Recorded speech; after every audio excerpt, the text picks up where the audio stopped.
Welcome to today's Global Connections program. I'm Bill Miller.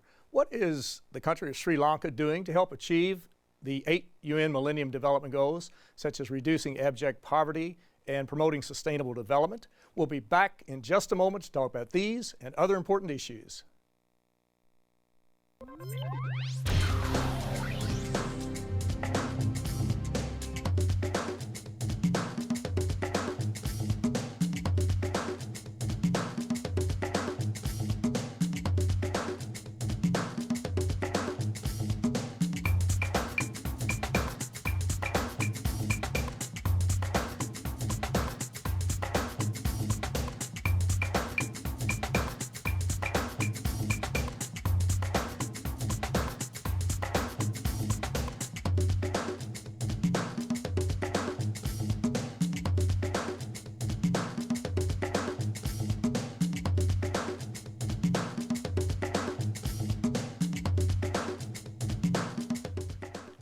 Welcome back to our program. There are 193 countries that are members of the United Nations General Assembly that are working on a myriad of issues. One very active member of the General Assembly is Sri Lanka. Today we're going to get an update from the Ambassador of Sri Lanka to the UN about some of the very innovative initiatives that are underway in that country.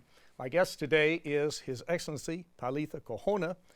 Ambassador Kohona is the current permanent representative of Sri Lanka to the United Nations. Until August 2009, he was the permanent secretary to the Ministry of Foreign Affairs of the government of Sri Lanka. Ambassador Kohona is a citizen of both Sri Lanka and Australia. Your Excellency, welcome to today's Global Connections program. Thank you for having me here. I appreciate Pleased to be here. I appreciate you being with me today. We're going to get into talking about what you're doing in Sri Lanka, but let's talk just for a moment about Sri Lanka. Sri Lanka is off the southeast coast of India in the Indian Ocean. It's a relatively very large island. You have about 21 million people. Tell us just briefly, what are some of the major industries in Sri Lanka? The biggest industry is producing garments for export. Sri Lanka exports to the United States and to the European Union and a myriad of other countries. It is our major export. Earns the country around $6.5 billion a year. Some years we earn more, other years we earn less. In addition to that, we have a range of other industries, IT, we have gems and jewelry, we have software, we also have major agricultural products like tea. Tea used to be our major export. It no longer is, but nevertheless, it still remains an important export. Mm-hmm. And of course, because of its shape, it is referred to as the pearl of the Indian Ocean, and because of the verdant natural resources and vegetation in the country. I've not been there, but I've heard it's a beautiful, beautiful place to visit and hope to do it soon. Let's talk a little bit about the Millennium Development Goals. In 2000, the United Nations member states, the majority of them, adopted the 8 UN Millennium Development Goals to reduce abject poverty by 50% by 2015, to promote universal primary school education, promote sustainable development. I'm sure Sri Lanka is working on all 8 goals, but what are maybe 2 or 3 of the major ones that you're focusing on, and how well is it going to achieve those goals by 2015? As has been acknowledged by numerous UN reports, Sri Lanka has done very well with regard to achieving these goals. Universal primary education, we are almost there. Healthcare, we are almost there. The environment, we've done very well, and it's been acknowledged by the United Nations. With regard to almost every single Millennium Goals, we have done very well. Either we have achieved those goals already, or we are on our way to achieving them. The government is very confident by 2015, by the end of next year, we will have achieved our goals. Abject poverty, for example, has been reduced dramatically down to about 4.9%, which is better than what we had hoped for and we had targeted. Similarly, primary school recruitment is now around 99%. We're still trying to find the other 1% who missed out, and we will get them on board before the end of next year. And a whole range of other elements have been achieved. Reduction of maternal mortality at childbirth, uh, child mortality, and then of course the issues relating to the environment, which were very important to us, which continue to be important to us. We have dealt with them in a way that we can only hope to do much better in the coming years when we negotiate, when we have the Sustainable Development Goals before us. We'll talk about environment in just a minute, the climate change, which a lot of people believe is the #1 issue confronting all of us on planet Earth, but that's remarkable. Your statistics on reducing abject poverty to promoting universal primary school education, reducing maternal mortality rates, and that's been a difficult one for many countries around the world. Are there some best practices or innovative programs that we should be looking at Sri Lanka to help other countries to achieve them? Because some countries are on track to achieve them, but many are not on track. But are there any ideas that would be helpful to other folks I don't working know on these? whether the Sri Lanka model can be duplicated elsewhere. But what we have done is we have universal health care funded by the government. Everyone is entitled to free government-funded health care from birth to death. So that has contributed considerably to achieving our health-related goals under the Millennium Development Goals. Similarly, education is state-funded and free from kindergarten to university level. The result is that we have some of the best statistics for literacy in the developing world, and certainly we are much ahead of our neighbors in the region.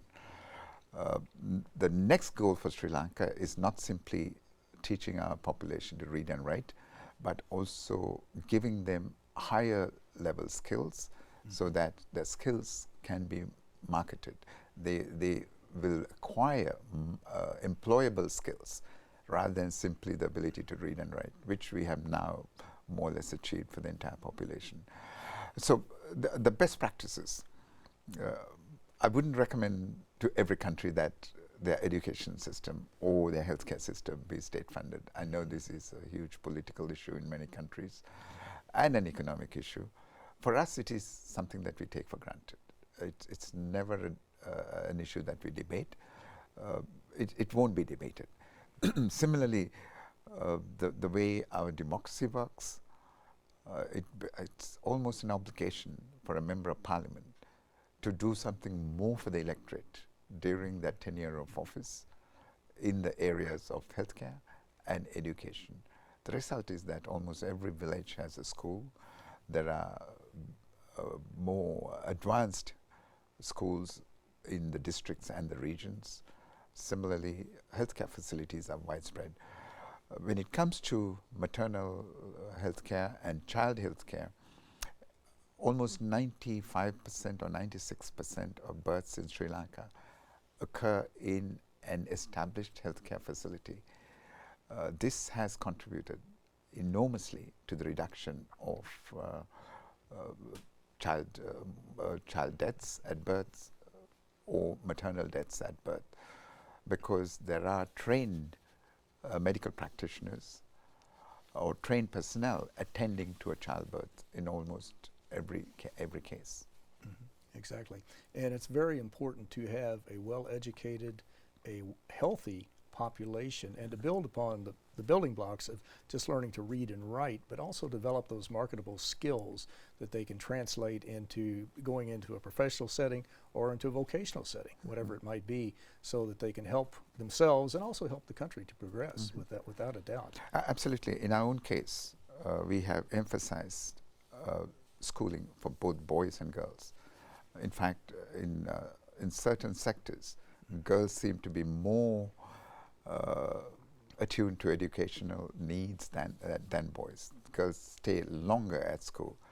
The result is that we have an educated female workforce plus mothers who are educated, which means that they will insist that their children also go to school, which is something that we have achieved and which is something that we would like to demonstrate to the world as an achievement that is worth emulating. And if our viewers would like, they could go to www.slmission.com and learn much more about what's going on in Sri Lanka, Exactly. about the issues we've been talking about today. Well, earlier we were talking about climate change. And again, many people believe this is the #1 problem affecting all of us. How have you seen noticeable adverse changes in Sri Lanka because of the climatic conditions changing, and how is Sri Lanka dealing with this? I know it's not, you can't do it in isolation, you have to work with the regional partners and the UN and the world really to overcome climate change. But have you noticed a change, and what is going on to reverse or slow it down anyway? As an island state, we believe that we have been affected adversely by climate change. Our rain patterns seem to have changed. We have prolonged droughts in certain years, flooding, unexpected flooding in others. And of course, there are the flow-through effects of these climatic conditions. For example, last year, we produced a surplus of rice, which is our staple food. This year, because of an unexpected drought, production has dropped by almost 42%. Now we are forced to import rice, which is a huge drain on the national budget. And then, of course, there are other impacts of climate change. Our tea industry has been impacted. The water that flows from our highlands, which is used for irrigation as well as for the generation of hydropower. These have been impacted. We have to import more oil and coal to produce our energy now. So Sri Lanka as a country has been impacted seriously by the consequences of what we believe to be climate change. And then climate change is no longer a question for debate in our view. It is a reality, and we need to deal with it. Little Sri Lanka, which has only a carbon footprint of less than 1 ton per capita per year, cannot make a big difference to the world. We need to have the rest of the international community joining together to address this threat, not only to individual countries, but to humanity as a whole. It's a threat to the future of humanity. We may be creating the circumstances for the extinction of humanity unless we are very careful. And unless we do something about it now. There's this argument that it's going to be costly. Of course it's going to be costly, but the costs on inaction will be much greater than the cost of action now, in my view and in the belief of my government. Well, you're watching Global Connections Television, which is an independently produced program. The opinions expressed on Global Connections are solely those of the moderator and his guest. Today, we're talking with the ambassador from Sri Lanka to the United Nations and talking about what Sri Lanka is doing to work on the United Nations Millennium Development Goals and to really improve the standard of living and the quality of life for the people in that country and perhaps around the region. My guest today is His Excellency Palitha Kohona, who is the current permanent representative of Sri Lanka to the United Nations. Mr. Ambassador, we're talking about climate change, and you hit on 4 or 5 really major points there. And the last one I might pick up on, though, is the extinction. And we're reading more and more articles about how before, maybe 5, 6 years ago, we were talking about how we could slow climate change, maybe reverse it. Then you start reading more articles on how we can adapt to it. We'll never stop it because it's gone so far. Now we're reading articles about how our whole, the species on the earth could be wiped out, or large parts of them, by 2100. This is very serious.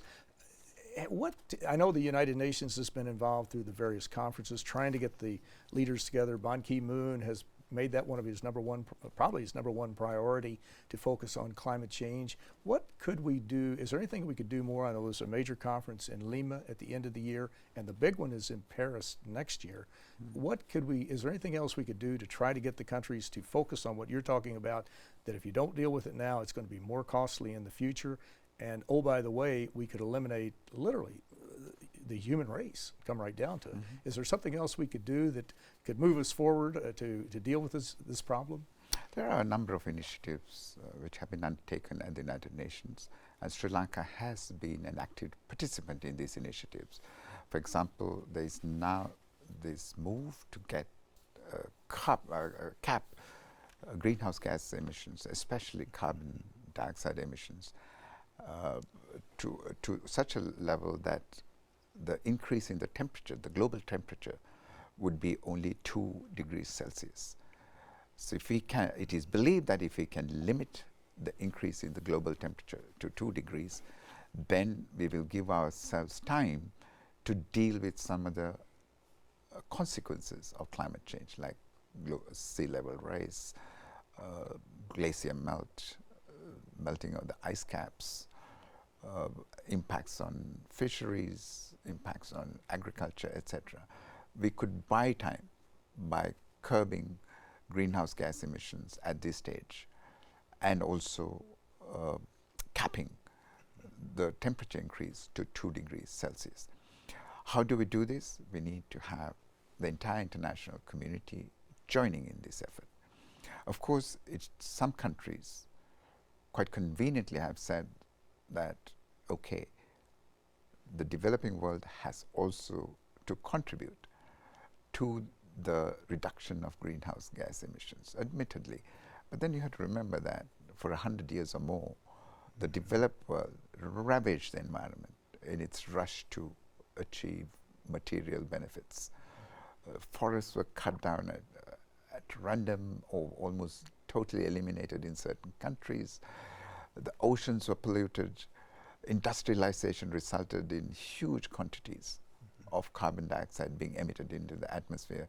In the process, they achieved what we describe as development, a much higher standard of life for their own citizens. Now there is the rest of the world looking at what was achieved in the developed countries, aspiring to achieve the same things. And I don't think we can tell them, sorry, no, you stay in your poverty-stricken villages while we enjoy the better things on life. And that's not going to work. In my view, there is a solution to this problem. There are technological solutions. There are better ways of developing now. We know that these are available, but they're costly. And this is where the crunch is.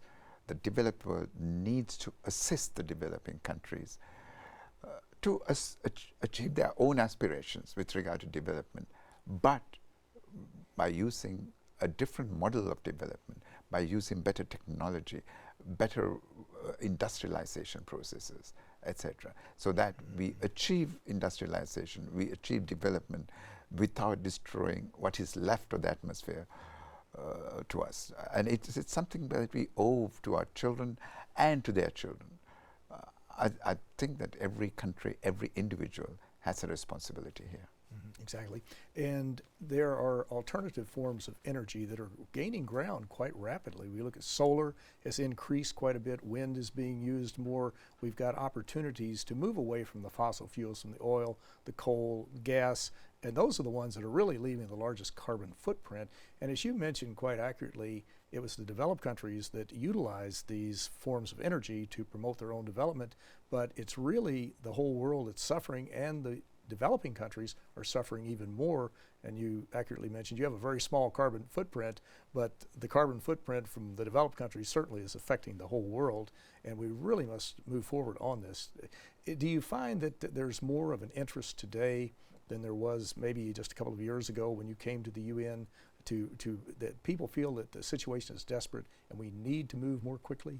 I believe that there is a better understanding of the problem that is confronting us. There is an appreciation of the need to do something about it, but we are also being confronted by major interest groups who would like to maintain the status quo. There are even a small minority of scientists who still argue that climate change is a natural phenomenon rather than something that has been caused by human activity. Of course, the vast majority of the scientists disagree with this assessment. So we need to listen to the science, and the science is there in black and white, readily available to us. The Intergovernmental Panel on Climate Change, a UN body which has hundreds of thousands of scientists, economists, and others working for it, have come to the conclusion. It's an absolute conclusion about which there is absolutely no doubt that it is human activity that is causing the globe to warm up and the climate to change. And as I said earlier, climate change is impacting on my little country. There are other countries that will probably disappear with sea level rise. And that will give rise to a wholly different set of challenges, including environmental refugees. What do we do with hundreds of thousands of people who have nowhere to live anymore? Take, for example, a country like Bangladesh. 40% of it will go underwater if the predicted rise in sea level actually occurs over the next 100 years. That is going to pose a huge problem for the rest of the world. We know that hurricanes have become more ferocious, tornadoes have become more devastating. In other parts of the world, typhoons, floods, and calamities which you can describe as natural calamities, but these calamities, many believe today, are the consequences of climate change. We can do something about it, and we need to do something. Sri Lanka, for its part, was an active member of the Open Working Group of the United Nations last year, which discussed possible approaches to establishing the Sustainable Development Goals, which we will follow over the next 15 to 20 years. And very clearly, climate change was one of our priorities in the discussions. And it certainly has to be. It certainly has to be. Well, we only have a few minutes left, but if we could shift to another topic. The 69th session of the General Assembly is underway. Is there one other issue that's I know there are many issues that are of great importance to Sri Lanka, but there's one in particular that you're working on that maybe we haven't talked about up to this point? I must say that the one that really took our attention was the Secretary General's Climate Change Summit. And the President himself addressed the summit. And we followed it very carefully because it is of immediate importance to us. And then, of course, there were a myriad of other issues that have come up. One which we are following through is the question of skills development for youth. Youth unemployment is a major problem around the world, not only for developing countries, but for developed countries as well. In some countries, the unemployment level is around 26%, 30%. I've heard that a certain European country has an unemployment rate of over 40%. So it's a major problem for both developed countries and developing countries, unemployment, particularly youth unemployment. And we believe that a reason for this high level of unemployment among the youth is the absence of marketable skills in the youth demographic. So by having a resolution which will dedicate a day for youth skills development, we hope that we will be able to attract widespread attention to this problem, enhance awareness, and encourage policymakers and others to deal with it as a current problem, a problem that has to be dealt with today, not tomorrow. You mentioned that education was free in Sri Lanka. Does that also apply to higher education, to the university level, or to vocational schools? If a young person wants to become a plumber or someone wants to go into a white-collar position, is education free or is it a nominal expense? No, it is free from kindergarten to university and to technical schools. Whichever institution that is run by the government and funded by the government is free to anyone who gets selected. And of course, now admission to these institutions is open to not only to the youth, to the young who come out of high school, but to adults as well. So the adults can go and enhance their skills at a later stage in their lives, because at no cost to themselves. We believe that education is a right, and it's part of our philosophy, and so it is free here. Well, it certainly sounds like Sri Lanka is investing in its people, in education area, in the health services, just on across the board. And it's something that all countries, I know, want to do, but we need to look at how we're doing it and to really double up on our efforts in various areas of the world to focus on helping to improve the skills of the people in our countries, because they're the ones who are going to make the future for tomorrow. And as you mentioned today, so quite accurately, that we really need to deal with climate change, because that's the one that could derail every country in the world. We have no option on this. We have to keep going on it. But Ambassador Kohona with Sri Lanka, the permanent representative of Sri Lanka to the United Nations, I want to thank you so very much for a very interesting and a very informative program. Thank you very much for having me here. Thank you. It's a pleasure. And wish you luck. Thank you. I'm Bill Miller. Thank you for joining us on today's Global Connections program.